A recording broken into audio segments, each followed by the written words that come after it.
I guess for people who haven't had the chance to see Despicable Me 4 just yet, maybe you can set the scene for us. Where do we find Gru and his army of minions and his new family? We actually open the film where Gru goes to his high school reunion. And Gru went to kind of a high school for villains, of course. And he runs into a old rival.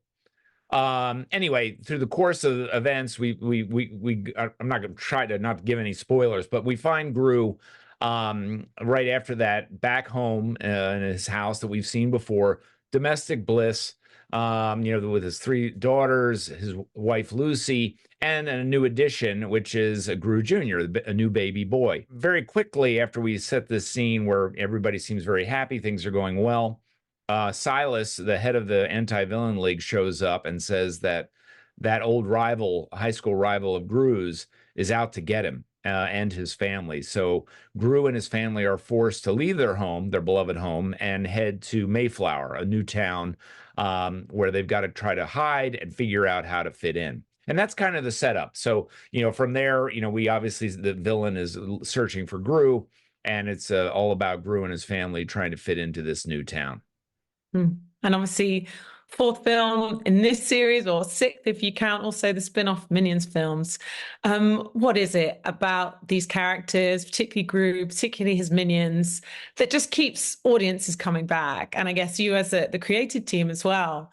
What do you think so special about it? What really hits the marks with family audiences? I actually think there's a few things that it's got going for it. The character of Gru, who was certainly the anchor in the first film and all of them, really, well, except for the Minion spin-offs, as you mentioned, it's just such a great character as captured by Steve Carell and the animators, because he's a villain, but not too bad a villain, and in a lot of ways in the first film, he kind of does things that we all wish we could do. And I always like to say that these movies are about bad parenting choices, which I think a lot of people can relate to more than good parenting in some ways. It's got that as its kind of anchor point. And of course, the idea that, there's a curmudgeonly guy who gets his heart softened by children. A very classic story. So I think that the foundation of that first film is what all of this radiates out of, including, of course, the Minions. And I think what's fun about the character of Gru is what we've seen, because he's a very different guy, actually, at this point than he was in the first film. Like a lot of us, we change through life, particularly when we have a family, what we think is important, how we conduct ourselves, these things change. And so it's fun, I think, for the audience kind of see Gru go through these things as well. And it's our world to some degree. They're humans, they're living in a city or a town. They're not animals or mystical creatures. So you have quite a range. Again, we always compare it to the James Bond series to some degree, where those films, they come up with who's the new villain, what's his plot, and then James has got to stop. So it's got this kind of there's an ability to expand it. I guess maybe the best example of that is The Simpsons. It's an ordinary family and you can do whatever you want. We're not quite that, because the structure of it's not quite that free as it is with The Simpsons, but there are some similarities. And finally, I think it's just that the films themselves, and what we've always tried to do, is deliver fun and comedy. And that's really what, since the first film, that was really what we set out to do, and where we felt we could distinguish ourselves from the other things that were being done out there. And I think that continues to attract an audience, because, people sometimes just want to have a good time and a laugh. And I think that's what we try to provide. And of course, like all of the Despicable Me films, absolutely amazing visuals, and so many of the gags come out of the characters as they're put to screen. But it's also about the voice cast, right? And you've got Steve Carell, Kristen Wiig right at the center of that, who deliver every time, and then bringing on someone like Will Ferrell must have just been so brilliant. So how do you work with them, I guess, to sort of further develop the characters? And how much fun was it bringing Will into that cast? Well, for me, bringing Will in was really kind of a dream come true. I've always wanted to work with him. I've been a long admirer of his work, certainly since the Saturday Night Live days, which I'm a huge fan of that show, as you can probably tell by the people we cast.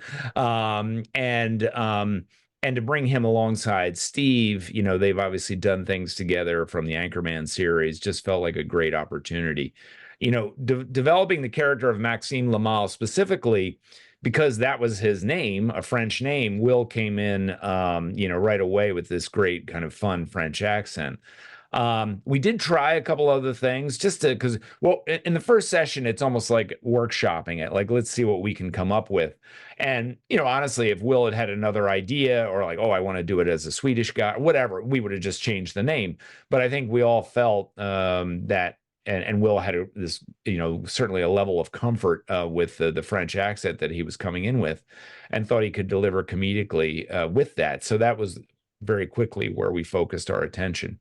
So, you know, we don't record them together. Sadly, we talked about it, but again, lining up schedules and everything can be quite difficult. But I think it's when you see the film, you can't tell that they're not in the same room, and that's, I think that's really a credit to their strength as performers and comedians and what they're able to deliver. You know, just coming off the page, and you know, the editor does a lot of work to sort of craft it, you know, and make sure it all lives in the same space. But yeah, so we don't have them together in the same room, but we're able to sort of craft these performances that coexist seamlessly. And funny in terms of the takeaways, in fact, and having that appeal, I guess, to kids and adults, because it's often, you know, you got to hook in the parents because they're the ones buying the cinema tickets.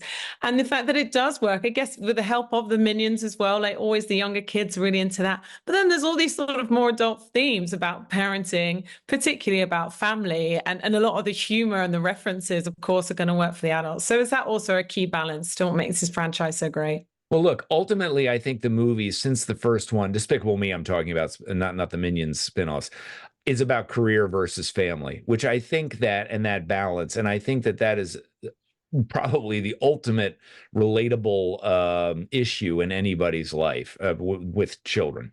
So, you know, and I think that just delivers something. I mean, yeah, you've got the minions there that kids love, and of course, a lot of adults enjoy them too. But you know, that spine of and in this film, I think it's really Gru trying to win over his son, and you know, just gives it a little bit of this relatability because I think everybody can relate to holding a baby and the baby doesn't seem to like you, and it's very offensive even though it's just a baby, you know what I mean? So you know, like finding those ideas that give it some emotional grounding, I think, are one of the things that help its playability. Even if you have a lot of minion comedy, there's this little thing that runs through it that, you know, maybe you can identify with. 100%. Well, I think I'm out of time, but thank you so much for sharing all that with me. Thank really you. Everyone else to see Despicable Me 4. Thanks a lot. Thank you, Sarah. Take care. Chat to you. Thanks. Bye.